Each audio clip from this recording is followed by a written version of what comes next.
Welcome back, everybody, to the Meeple Marathon and our continued coverage of Marvel United. In this video, I wanted to accomplish two things. First of all, I want to go ahead and show you guys how I've been storing the game now that I've received my replacement box and tray. We'll take a look at those in a second, but in my initial box, this corner was very damaged in shipping, which ended up damaging the tray, bent up the instruction manual a little bit, and so they replaced all those free of charge as part of the Kickstarter. I also wanted to go ahead and give you guys my honest opinion of the game and the components and just this overall campaign. Just to clarify, I have not been compensated in any way for my opinions here. These opinions are my own, and they're just that, so take them as you wish.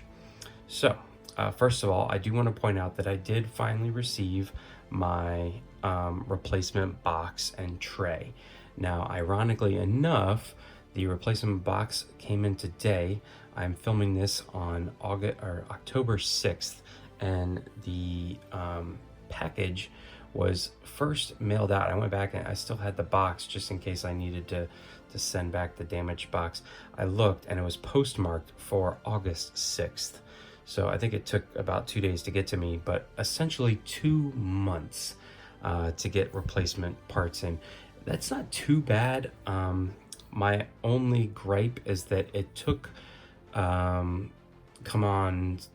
a while. It took them like a solid week and me sending 3 emails in total before they finally responded to say, oh, hey, yes, we see that some stuff is damaged. Please take pictures of everything. It was about, 3 or 4 business days after that they said, okay, you are set up for replacements and we'll get around to it. And then, another week. And so all in total, it's been about 2 months. That I'm not real worried about. It was the amount of time it took them simply to just reply to my email. And I know they're busy, but obviously if you're getting that high of volume and you're making as much money as we know you guys make, you could hire a few more people in the public relations department. So, but let's go ahead and take a look at how I've got everything in the box. Now, this box the game comes with a very nice attempt, I will call it, at a plastic insert. So I've got my, brand new instruction manual on top, and then here is the lid that fits over the tray, which is going to hold all your miniatures in here, and everything fits inside the tray, which is nice. That keeps everything from really shifting around, and you'll see how I have made use of that here in a minute. But I feel like you can't go away from this tray. I guess you could get a small Plano box to store your miniatures in, but this is a vacuum set tray. There's even little engravings in the tray below the miniatures, and then there's the same matching number on the bottom of the base, so you can easily remember which spot they went in. These are chibi bigger style miniatures, so it might be harder to fit them into your standard Plano box and get everything else in. So the tray in design is a nice touch, but again, I've got a few gripes. So like I said, everything has to go underneath the tray. It doesn't work that stuff fits over top of it. This cutout here for these square cards is just right on the inside of the tray. They will not fit in this area here. This area is too small. So everything has to go underneath. And then you've got your villain dashboards and your this generic one that everybody uses. All right. So here is pretty much the crux of my storage solution is 3 of these boxes. These are, kind of standard bit boxes. Found them on Amazon. I will put a link in the description below. And what I have done is put the, tokens for the thugs and the bystanders and the location tokens in one. And so I pull this out, I set it off to the side, and I can pull in and out of it real easily. I also have the heroic action tokens and the wild tokens. These I have found are the two that I pull out the most. The heroic action ones, because you place them often on locations and you have to put 3 out before it's defeated, and so you're actually pulling these out. And at least who I've seen so much, I think it's like, you know, Captain America and Captain Marvel, if they're going to give someone a token, give another player a token to use in the future, they're going to give them a wild. So there's actually also, you know, a few wilds and lots of these yellow star tokens, so they fit into a box nicely. And then this one essentially is everything else that the heroes use. So it's the punch, the move tokens that I don't use as often, and then there are these tokens here which can grant you invincibility. Those rarely get used, but essentially these 2 boxes here are everything that the heroes might need to grab from, and this one is going to get grabbed from a lot. So I put these 3 in boxes, and this specific box was chosen because of its width, I guess you could say. When you put these side by side, they line up exactly flush right here. Unfortunately, you can't quite squeeze a 4th one in there. I tried, and they all just kind of started to lift up on me and raise the whole thing up. So what I consider to be the most important tokens are in these token bins, and they take up this space right here. Then I've got my cards here, all of my hero cards on the left, all the villain cards. This is how they came, and the tray is designed because the card well is shorter on this side because there's less villain cards. So if we pull out all the villain cards, you can see that I have all of the health tokens just laying loose in here. Now I have them loose, and I have them underneath there for several reasons. One of which is that generally you're going to pull out a certain number of these at the beginning of the game. You're going to put them on the villains and the minions, and then you're not going to need them. You don't need to pull out ones of these, at least in this base game. I don't think the villains can regain energy, but even if they did, you're probably, once you put these out at the beginning of the game, you're going to just create a little discard pile off to the side, and you can pull from that. So I decided that it wasn't bad that these were down in this well, and then after I have chosen all my cards, I can cover them back up again, and I'm not going to need them again for the rest of the game. I also had them in a baggie, but it was almost easier to just keep them in here and not have to pull out the baggie, count out the numbers. This is almost like its own little plastic bit bin in and of itself. And since these cards pretty much fill up right up to the top and are flush, and then with all this other stuff sitting on top of it, and then the lid sucking down on top, those aren't going to move. They fill up that well nicely, and I don't foresee them really coming out even if I were to turn the game box on its side. So on this side, underneath all the hero cards, I have these alert tokens.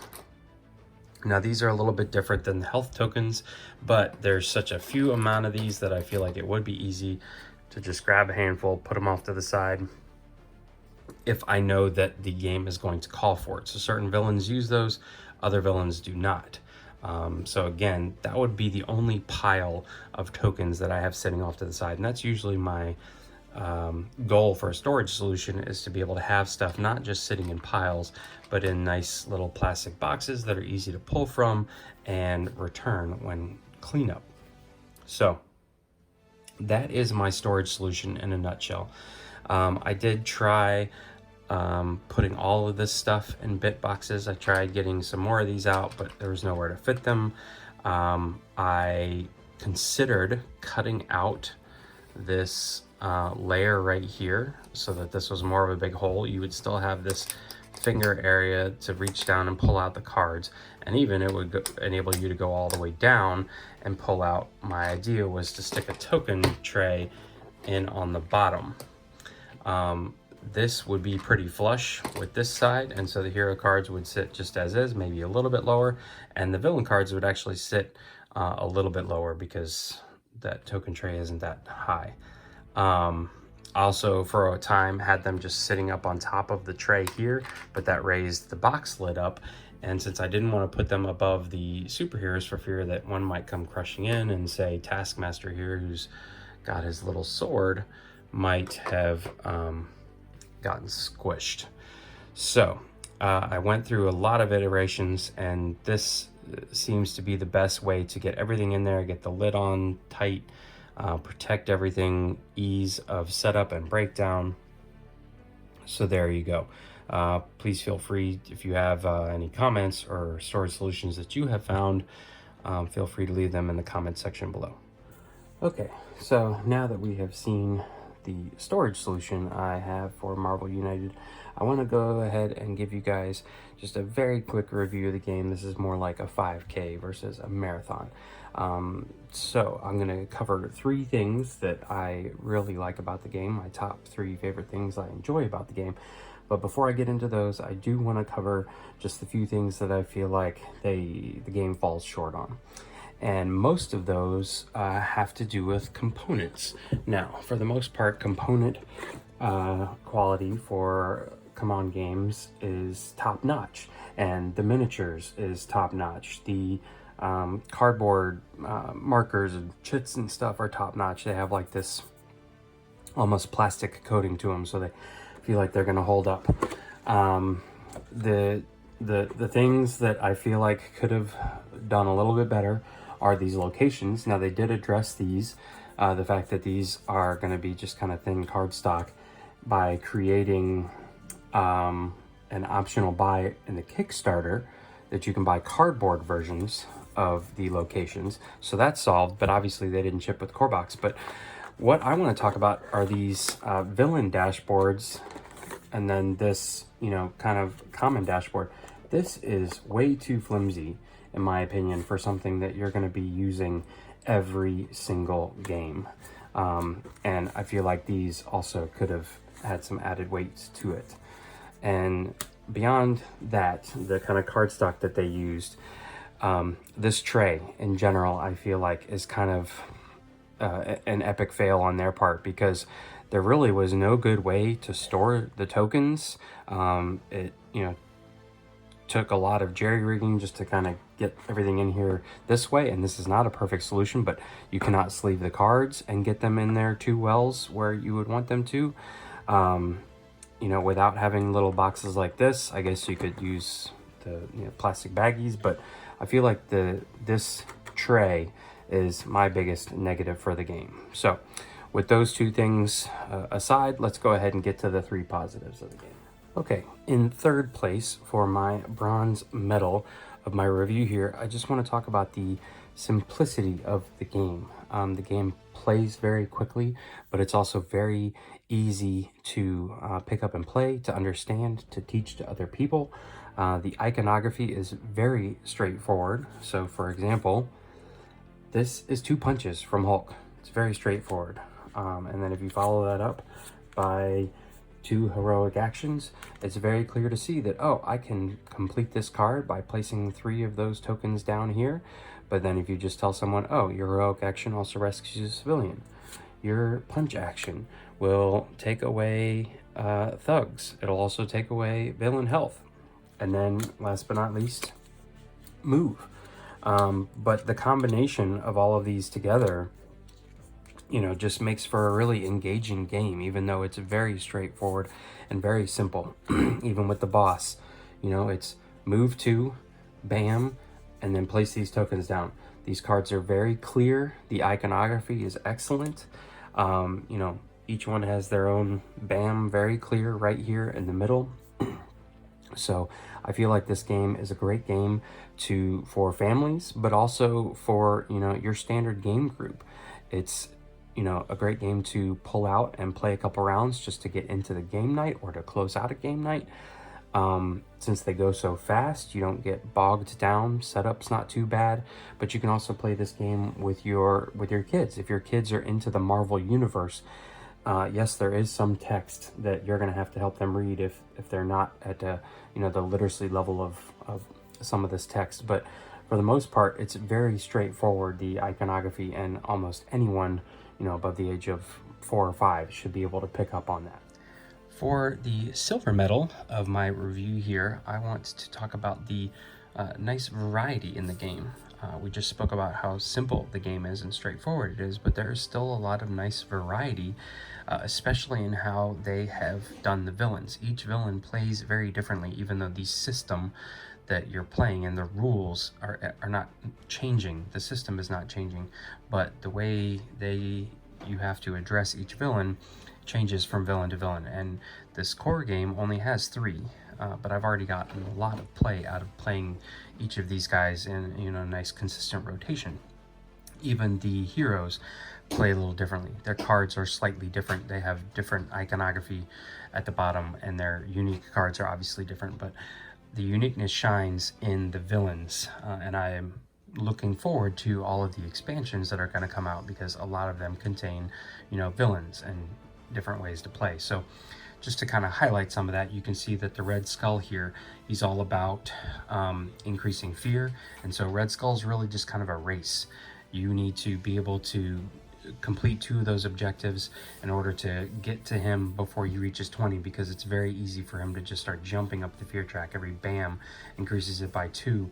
If he's filling up a location and there's no room, he's going to increase it by the amount. He's got, you know, his location cards have a lot of thugs, I mean, I guess you could say minions, not thugs, that need to be defeated as well, not just thugs that are single hits. Then moving on, you've got Taskmaster. Taskmaster is all about just making you take longer and longer before you can get to him. It takes quite a lot to clear everything out, make sure there's no crisis tokens anywhere on the board before you can even get to him. So his cards are all about, oh, you know, I'm going to make it even more difficult for you to do things like rescue survivors. It takes 1 extra to be rescued, so you're going to have to focus on clearing this location first before you can then clear out survivors and thugs, and then you can clear out crisis tokens. So Taskmaster is more about a war of attrition, whereas Red Skull was more of a race to the finish line. This is, can you last? I have gotten closest to running out on my deck with Taskmaster, because it just takes so long to get to the point where you can actually harm him. And then last but not least, we have Ultron, who Ultron is all about flooding the map with thugs and just, you know, making it sure that everywhere you go has a lot of thugs. He, of course, has, you know, his Ultron clones, which are going to add thugs. And these locations, if he lands here, he's going to add additional thugs. And his BAM location, or his BAM effect, adds thugs. So this is all about, you know, this is the kind of villain that you want to take, say, Hulk in, because Hulk's got a lot of punch cards. So just with that being said, the variety that I have seen so far, and how specifically the villains, but in the game in general, all of the characters have a lot of unique aspects. Even the fact that the card backings all are unique for each character, I think is a really nice touch. So the number one thing I feel like this game has going for it are the miniatures.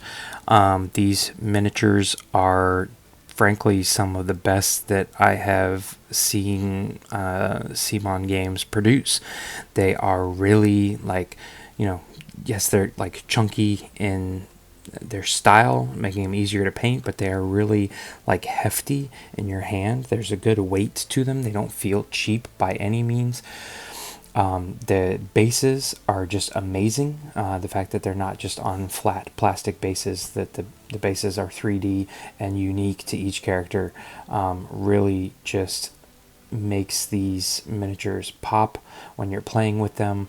Obviously the opposing color schemes is really nice, heroes being in blue and villains being in red, but I fully intend to paint these.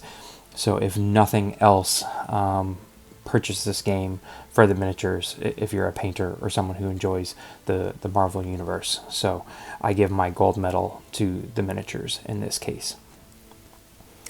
If you enjoyed this video, please consider giving it a thumbs up, and if you would like to see more videos like this in the future, please consider subscribing to the channel. Once again, thanks for watching. Have a wonderful day.